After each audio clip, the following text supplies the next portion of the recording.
NEET ও net নিয়ে তোলপাড়ের মাঝে শুক্রবার অর্থাৎ গতকাল লাগু হলো নতুন প্রশ্ন ফাঁস বিরোধী আইন। এ নিয়ে বিজ্ঞপ্তি জারি করেছে কেন্দ্রীয় সরকার। নতুন আইনে উল্লেখ করা হয়েছে 15টি বিষয়। এই 15টির মধ্যে যে কোনো একটি কাজে যুক্ত থাকলেই যেতে হতে পারে জেলে। পরীক্ষার আগে প্রশ্নপত্র বা উত্তর ফাঁস করলে কিংবা প্রশ্নপত্র বা উত্তর ফাঁসে অন্য কারো সঙ্গে যুক্ত থাকলে কড়া শাস্তির মুখে পড়তে হবে। কোনো অধিকার ছাড়াই প্রশ্নপত্র বা ওয়েমার শিট দেখলে অথবা নিজের কাছে রাখলে অথবা অননুমোদিত হয়েও পরীক্ষার সময় এক বা একাধিক প্রশ্নের উত্তর প্রকাশ করলে কঠোর শাস্তির বিধান রয়েছে এই আইনে। বিস্তারিত জানিয়েছে আমাদের প্রতিনিধি রবিকান্ত, দেখাবো। बेहद कड़ा कानून है। इसके अंतर्गत अगर सरलता से समझा जाए तो जिस किसी भी नौकरी में तनख्वाह सरकारी कोष से जाता है उस नौकरी को आयोजित करने वाली संस्थाएं और वो परीक्षा इस कानून के दायरे में आएगा। छात्रों के लिए बता दें कि जो भी छात्र इसमें सम्मिलित होंगे उनको कोई खतरा नहीं होगा। जो लोग इस परीक्षा को आयोजित करने में या नकल कराने में या पेपर लीक करने में शामिल होंगे वही लोग इस कानून के दायरे में आएंगे। तो जो परीक्षार्थी परीक्षा देने आए हैं उनका इससे कोई लेना देना नहीं होगा। ये बात इस कानून में एकदम स्पष्ट कर दी गई है।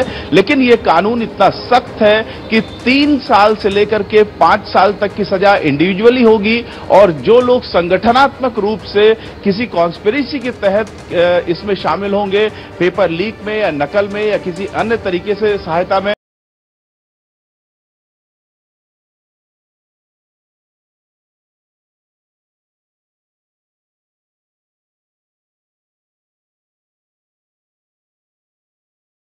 ফেলতে চাইছে কেন্দ্র, বলছেন সুজন চক্রবর্তী, দেখাবো। এরকম নয় যেটা ব্যতিক্রমী ঘটনা, কোনো একটি লোক কোনো একটি জায়গাতে যুক্ত অতএব তাকে একটা শাস্তি দিলাম হয়ে গেল, তা তো নয়। এটা তো নিটের পরীক্ষা ভয়াবহ।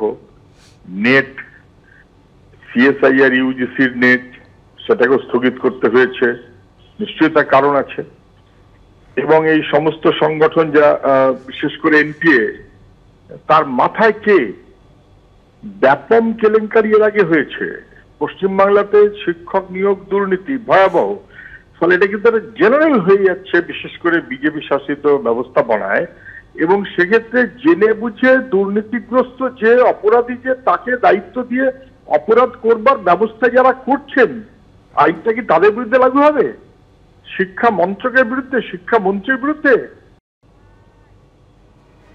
শান্তনু সেন, তৃণমূল মুখপাত্র শান্তনু সেন, তিনিও বলছেন যে তড়িঘড়ি এই আইন প্রণয়ন করে দায় এড়িয়ে যেতে চাইছে কেন্দ্র। শুনুন। বিজেপি নেতৃত্বাধীন একটা টলমলে অস্থায়ী এনডিএ জোটের শুরুতেই যেভাবে শতাব্দীর সব থেকে বড় এডুকেশনাল স্ক্যাম যথাক্রমে নিট ইউজি, যেখানে 24 লক্ষ প্রথম সারির ছাত্রছাত্রীদের ভবিষ্যৎ নিয়ে খেলা হয়েছে, 60 লক্ষ করে টাকার বিনিময়ে প্রশ্নপত্র বিক্রি হয়েছে। গুজরাট সহ বিজেপি শাসিত এবং বিজেপিদের বন্ধু সরকার বিভিন্ন রাজ্যে একাধিক দুর্নীতি সামনে এসছে এবং পরবর্তী ক্ষেত্রে ইউজিসি নেট পরীক্ষাও যে কারণে বাতিল করতে হয়েছে। এখন নিজেরা দায় এড়ানোর জন্য এই ধরনের নাটক করছে। এই সিদ্ধান্ত অনেক আগে গৃহীত হয়েছিল, তাহলে সেটা এতদিন ইমপ্লিমেন্টেড হয়নি কেন? কেন্দ্রীয় সরকার এবং কেন্দ্রের শিক্ষা দপ্তর কোনোভাবেই এই দায় এড়াতে পারে না। নিট ও নেট নিয়ে তোলপাড়ের মাঝে শুক্রবার লাগু হলো নতুন প্রশ্ন ফাঁস বিরোধী আইন। এ নিয়ে বিজ্ঞপ্তিও জারি করেছে কেন্দ্রীয় সরকার। কটাক্ষ করতে ছাড়ছে না বিরোধীরা। আর এ প্রসঙ্গে রাজ্য বিজেপি মুখপাত্র শ্রমিক ভট্টাচার্য কি বলছেন, দেখুন। যদি কোনো জায়গায় বিচ্যুতি পাওয়া যায়, কোনো জায়গায় মনে হয় এটা একটা প্রাতিষ্ঠানিক দুর্নীতি এবং কেন্দ্রীয় সরকার, কেন্দ্রীয় সরকারের মন্ত্রী, ভারতীয় জনতা পার্টি, তার কোনো নেতা, তার কোনো ইচ্ছা শক্তির কারণেই দুর্নীতি ঘটেছে, সেও কিন্তু আইনের বাইরে যাবে না, তারও কিন্তু কঠোরতম শাস্তি হবে। এবং এই দৃঢ় পদক্ষেপ যে নেওয়া হয়েছে কেন্দ্রীয় সরকারের পক্ষ থেকে, এটা সদর্থক, একে স্বাগত জানাচ্ছি। স্বাভাবিকভাবেই ভীত সন্ত্রস্ত হয়ে পড়েছে, কারণ জানেন এই রাজ্যের বহু মানুষই আজকে এই ঘটনায় দোষী হতে চলেছেন। আজ নয়তো কাল সময়ের অপেক্ষা।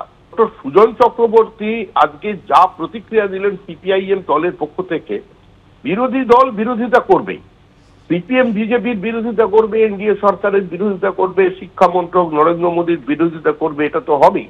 এটাকে স্বাগত জানাচ্ছি। কিন্তু আজকে তার বক্তব্য যেন কোনো না কোনো ভাবে তৃণমূলের বক্তব্যের সঙ্গে প্রায় মিলে যাচ্ছে।